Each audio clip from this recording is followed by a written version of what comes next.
आगाह कयूं अव्हांखे बदीन मां ख़ानगी अस्पताल में गुर्दे जे ऑपरेशन दौरान नौजवान फोत थी वियो आहे।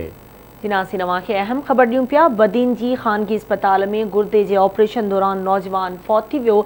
फौती नौजवान ज्ञान चंद कोहली जे वारसनि पारां डॉक्टर ते ग़लति ऑपरेशन जो इल्ज़ाम लॻायो वियो आहे। डॉक्टर खे गिरफ़्तार करे सज़ा ॾियण जो मुतालबो कयो वियो आहे।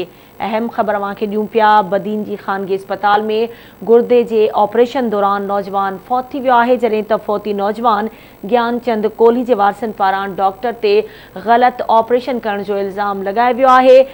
डॉक्टर खे गिरफ़्तार करे सज़ा ॾियण जो मुतालबो कयो वियो आहे। बिल्कुलु नाज़रीन, अहम ख़बर आहे अव्हां ताईं पहुचायूं पिया। बदीन जे ख़ानगी अस्पताल में गुर्दे जे ऑपरेशन दौरान नौजवान फौत थी वियो आहे, जॾहिं त फौती नौजवान ज्ञानचंद कोहली जे वारसनि पारां डॉक्टर ते ग़लति ऑपरेशन जो इल्ज़ाम लॻायो वियो आहे। डॉक्टर खे गिरफ़्तार करे सज़ा ॾियण जो मुतालबो कयो वियो आहे। इन जा तफ़सील वठंदासीं बदीन मां यूनुस बकारी खां। यूनुस, छा तफ़सील आहिनि? जी, बदीन जे ॻोठ बक्का नोहड़ियो जो नौजवान ज्ञानचंद कोहली जेको गुर्दे जी ऑपरेशन जे लाइ बदीन जे निजी अस्पताल में दाख़िल हो, उहो अॼु सुबुह जो फौत थी वियो आहे। ऐं उनजे जेके वारिस आहिनि, पारू कोहली, नेणू कोहली, रामजी कोहली, उहे मर्दनि ऐं औरतुनि सां गॾिजी बाईपास रोड ते लाश रखी धरणो हणियो वेठा आहिनि।